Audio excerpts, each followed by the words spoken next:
1장에 39절 40절 이 사람들이 다 믿음으로 말미암아 증거를 받았으나 약속을 받지 못했대요. 누가요? 구약의 성도들. 오늘 제목이 율법과 은혜의 차이점에 대해서 우리 오늘 만나고자 합니다. 그럼 무슨 얘기냐면 이 구약의 성도와 오늘날 이 신약 성도의 차이가 무엇이냐 여기에 대해서 우리가 함께 은혜 받고자 합니다. 그 히브리서는 무엇을 대조하고 있냐면 양의 피와 예수 그리스도의 피가 어떻게 다른가를 양의 피. 우리 구약에서는 이 구원이라는 것은 하나님과 우리가 만난다는 뜻이거든요. 서로 교제한다. 밀고 땡기는. 하나님 왜 이러십니까? 하는 밀고 땡기는 아버지와 자녀의 밀고 땡기는 그 관계가 이어진다 이거예요. 그죠? 그래서 그 구약에서는 하나님을 뵙는 방법이 딱 한 가지밖에 없었어요. 제사. 그렇죠? 무슨 제사예요? 양에 죽여서 그 피로 말미암아 우리 죄를 씻어야 하나님 앞에 나아갈 수 있다는 뜻이죠. 근데 이제 신약에 와서는 뭡니까? 예수 그리스도 양이 죽어서 다시 살아납니까? 못 살아나요. 그렇죠? 안 그렇습니까? 그래서 이 구약의 법은 행위의 법이라고 해요. 행위의 법. 잘하면 복 받고 못하면 벌 주는 거. 그렇죠?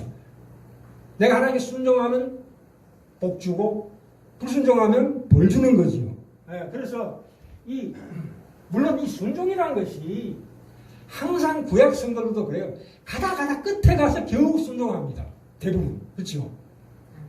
하나님께서 막다른 길로 밀어붙여서 순종하게 하시는 거예요. 그러니까 억지로 하시는 거지 말하자면. 그래서 그 구약은 말하자면 방금 시작되어서 불완전하고 희미한 윤곽. 말하자면 계시가 이제 뚜렷하지 않고 희미하게 이제 시작한다 이거예요. 씨앗이다 이거예요. 구약은 믿음의 법의 씨앗이에요. 이제 신약에 와서 그게 완성되는데 예수 그리스도는 구약에 했던 양의 피로 말미암아 우리 죄 씻음 해주신 것은 물론이지만 그것은 더 차원 높게 하시고 그리고 다시 돌아가셨다가 다시 살아나셨어요. 부활이에요. 그렇죠? 이게 무슨 얘기입니까? 그래서 우리가 자 보세요.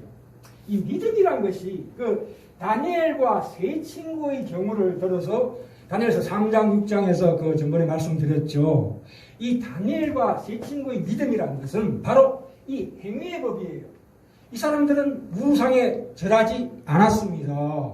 그 당시에 이 대제국 바벨론에 포로로 끌려왔던 다니엘과 세 친구가 바벨론의 우상에 절하지 않았다 이거예요. 절하지 않았다는 건 뭐예요? 믿음의 표시예요.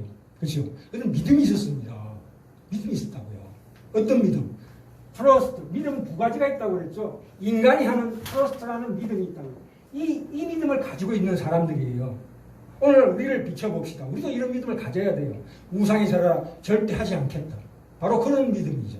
그래서 우리가 충분히 발휘할 수 있는 믿음이에요. 그러나 다니엘과 세 친구 사드락과 메삭과 아벤노고가 풀무불에 던져졌을 때 어떻게 됐습니까? 자기 믿음의 행위를 했을 때 그 결과가 어떻게 와요? 고통으로 다가옵니다. 고난으로 다가오지요. 풀무불에 던져버렸어요. 그런데 문제는 그 다음에 기가 막힌 기적이 일어난다 이 얘기예요. 어떤 기적이 일어납니까? 하늘에 천사들이 와서 풀무불 가운데서 천사와 함께 4명이 빙빙 돌아다닌다 이거예요. 안 죽고 이 세 친구를 붙들었던 병사는 불에 다 죽었는데 안 죽었다. 그럼 뭐예요? 하나님이 기적으로 인해서 끄떡 없었다. 그거예요. 그렇죠? 그들의 믿음이 있었지만 결국 하나님께서 그 믿음을 완성시켜 주셨다 이거예요. 안 그렇습니까? 또 다니엘은 어떻습니까? 다니엘은 사자굴에 던져졌어요. 근데 하늘의 사자가 와서 사자의 입을 봉황으로 말하면 다니엘은 끄떡 없었다. 그렇죠? 그래서 우리가 믿음을 시작했다 할지라도 그 믿음을 완성시켜 주시는 분은 하나님이시다.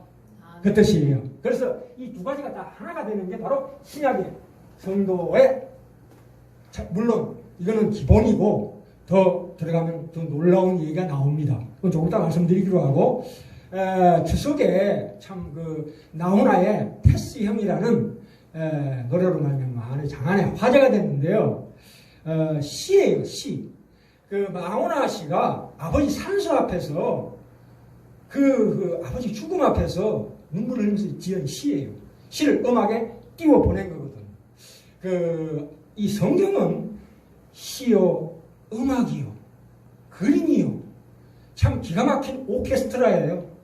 우주와 우리 인간의 존재에 대해서 쓴 기가 막힌 대서사시예요. 그래서 이 나훈아 씨가 그 가사를 보니까 정말 시가 멋진 시예요. 4년 전에 미국의 포크 락 가수 밥 딜런이라는 분이 노벨 문학상을 받았어요. 그분이 어떤 노래를 지었냐면 Blowing in the Wind라는 노래를 불렀어요. 바람에 실려서. 그와 유사하게 임재범 씨가 7년 전에 Send the Wind라는 곡을 또 발표했죠. 그거 이제 모방한 거죠, 말하자면. 마찬가지로 나훈아 씨도 아마도 밥 딜런을 참고하지 않았나 생각합니다. 여기 보시면 무슨 얘기가 나오냐면 밥 딜런이 지은 노래 중에 어머니 제 총을 바닥에 내려놓아 주세요. 이 반전시거든요. 반전. 전쟁을 반대하는 시. 물론 본인은 그런 의도를 가지고 있지 않았지만 더 깊은 뜻을 담고 있었지만 사람들이 그렇게 봤어요. 그래서 저는 더 이상 총을 쏠 수 없어요. 어둡고 그랄한 구름이 몰려오고 있어요. 전 마치 천국의 문을 두드리고 있는 듯한 느낌이 듭니다. 야, 이 뭡니까? 그 현실의 그 고통 속에서 뭘 바라봅니까? 보이지 않는 하늘을 바라보는 그 애타는 심사를 담았습니다. 얼마나 참 좋은 시입니까? 그죠? 그래, 어제 며칠 전에 나훈아 씨도 나의 웃음 속에 더 큰 아픔을 담는다. 첫 소절이 그렇게 나옵니다. 거기다가 뭐라고 합니까? 오늘 이 참 고맙기는 하지만 내가 죽어도 오고야만은 내일이 두렵다. 이거 얼마나 구원에 대한 갈급한, 물론 본인은 그렇게 의식하지 않았지만 눈에 보이는 게 뭐냐 이거예요. 눈에 보이는 게 우리가 체험하고 경험하고 느끼는 이거 이상을 뭐가 있지 않겠나 하는 그런 기대를 담은 노래예요. 그죠? 여기서 테스형이라는 것은 소크라테스 2500년 전에 그 그리스 철학자 이름이 아니고 사실은 아버지예요. 아버지에게 호소하는 거예요. 그래서 뭐라 그럽니까? 참 아버지 무덤 앞에 제비꽃이 피고 절곡화도 피었지만 눈물망 세월은 어찌합니까? 그래서 끝에 뭐라고 나옵니까? 아버지 천국은 있던가요? 이렇게 묻잖아요. 이거 얼마나 기가 막힌 시입니까?